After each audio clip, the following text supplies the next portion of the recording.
Hey everybody, it's Romania Black.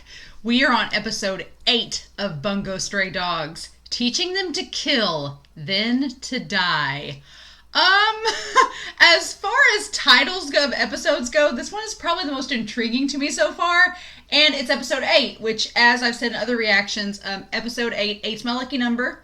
And typically in an anime, especially if it's a 12 episode season, episode 8 is pretty special, or something pretty cool usually happens because we're transitioning from the middle of the story towards the climactic arc of the season, right? So it's usually episode 8's usually a turning point, right? So I'm pretty excited. We just rounded out Kunikita's like 2-part story there, which was really good. The ending of that was, oh, that was so good. And I couldn't help but notice, I don't know if I talked about it in the reaction with the last episode, but the look on Dazai's face when he's confronting the Azure Messenger, the look on his face is just this look of seriousness and like frustration and animosity. It's almost like he knew who she was and her coming out, and he also, had figured it out while being with her.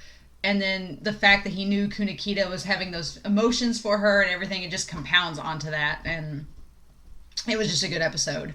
But I'm pretty excited about this one because we have Yosano, who we have teased just a little bit in previous episodes, especially with her ability, Thou Shalt Not Kill. So I did a little bit of research on Yosano, and she's a fascinating poet. I did not know much about Yosano Akiko, but the idea of her being at the turn of the 20th century, being this Japanese poet who basically revolutionized the way that women were kind of viewed in literature and Japanese poetry, and the idea of like kind of sexualizing and giving women sexual power through her poetry. I really, really like that. But researching her, finding out that she took like Japanese women from being like demure and obedient and, very conservative and stuff. The women in her poems were strong and lively and like expressed their sexuality freely. And the idea that she was kind of like a revolutionary person, like before then, Japanese poetry didn't talk about like parts and gender, and she was kind of like, no, let's talk about it. And I really, really like that. I like that a lot. And she drew a lot of flack from it, but I like the fact that she was this controversial woman that was like, no, we're going to change the way that we do things, and that she gained a lot of notoriety for it. Like, that's really, really cool. From 1878 to 1942. Isn't that crazy? But yeah. So, Thou Shalt Not Die is a reference to one of her poems that she published in 1904, so kind of like the middle of her career. And it's a poem addressed to her younger brother that has been sent off to fight in the Russo-Japanese War. And the poem is basically telling him not to die. And it was made into a song and then later used as like an anti-war protest piece of propaganda. So very interesting.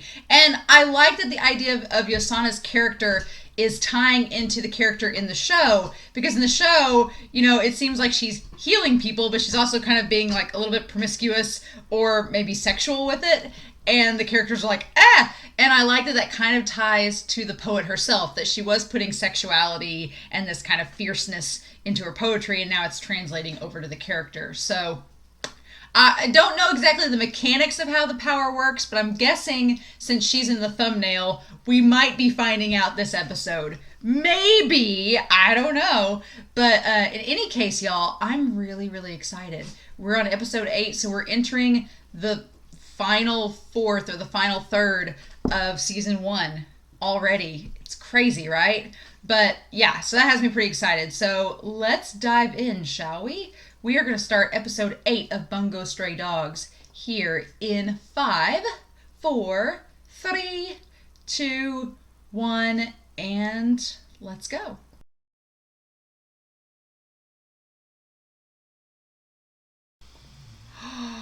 Oh my gosh, you guys. Oh my god. That preview has me so hyped. That preview has me so hyped. I'm so excited. Okay, pause that. I'm so excited. That preview has me so hyped because we're getting the orange-haired person finally.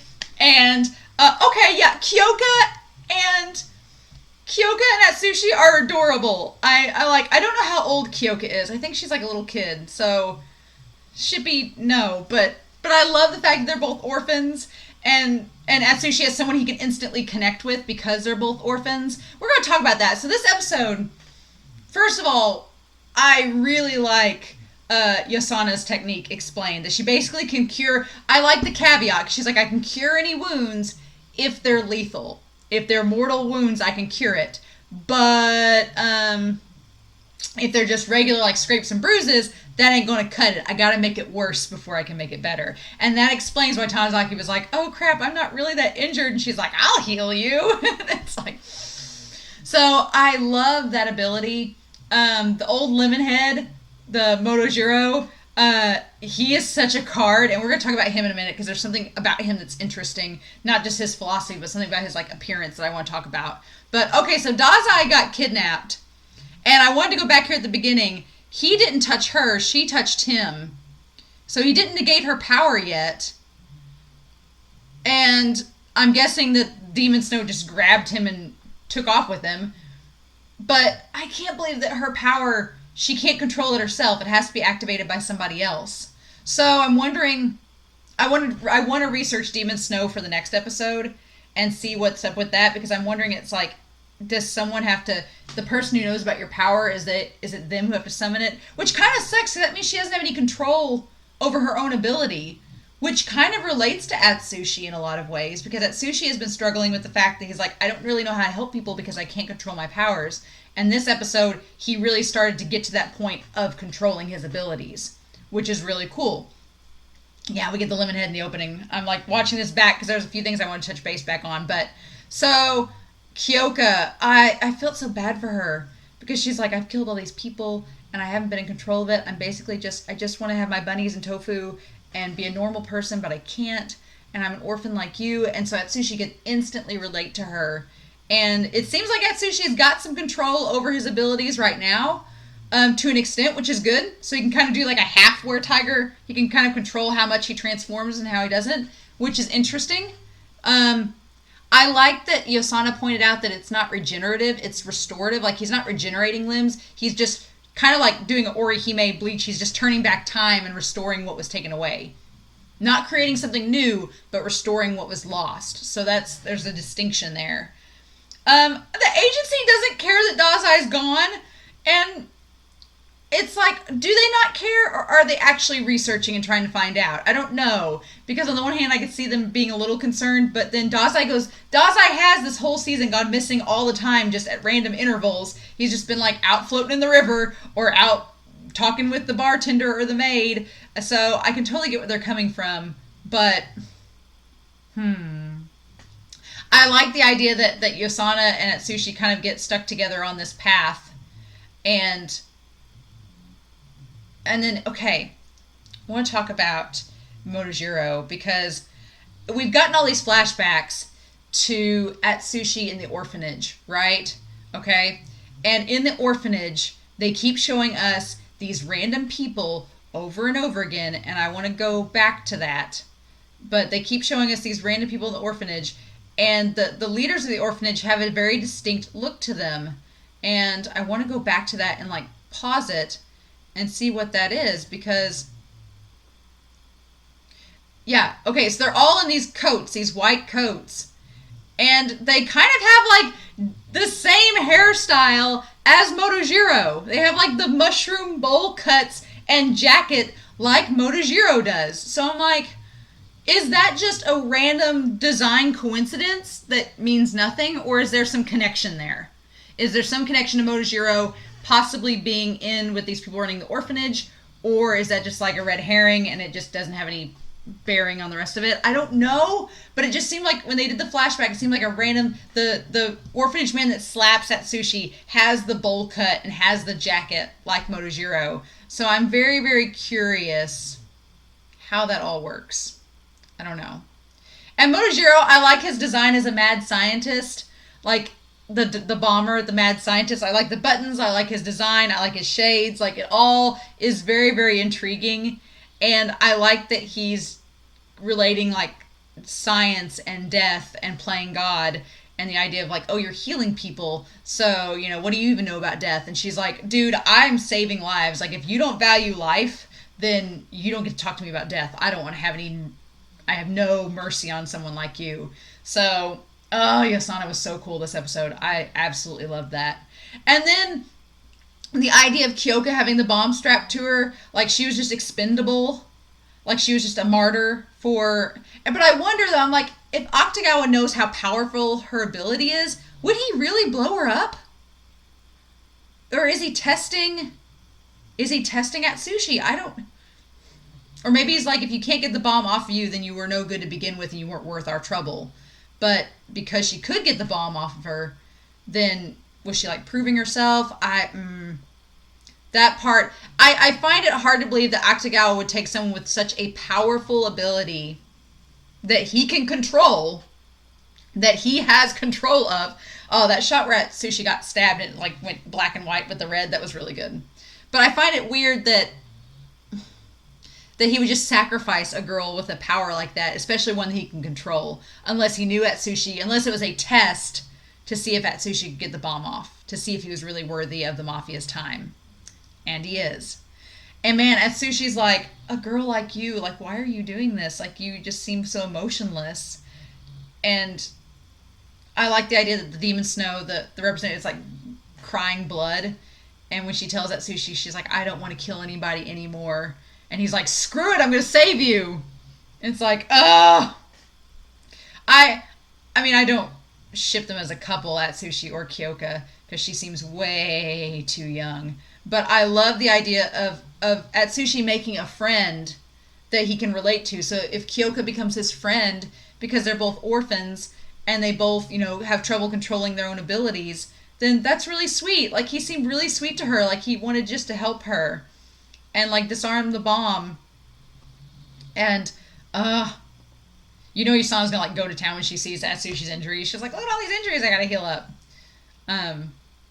But that, when she jumped off the train, that was so good. Like, him jumping after her and just ripping the bomb off. Like, nah, man.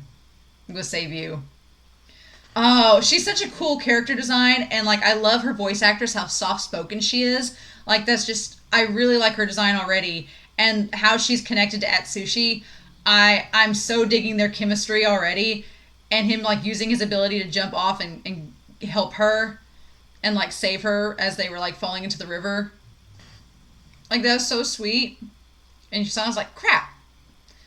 So, yeah, oh my gosh. I'm like, this was such a great episode, but I'm already, like, my mind is already buzzing about next week.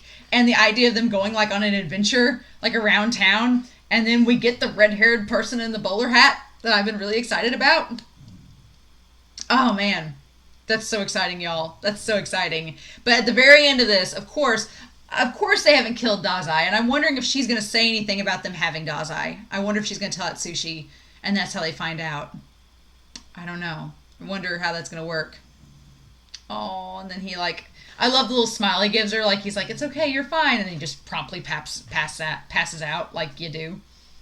But she has the phone open, and it cuts back to Akutagawa and him telling Dazai the idea of no matter how powerful it may be, a pawn is just a pawn.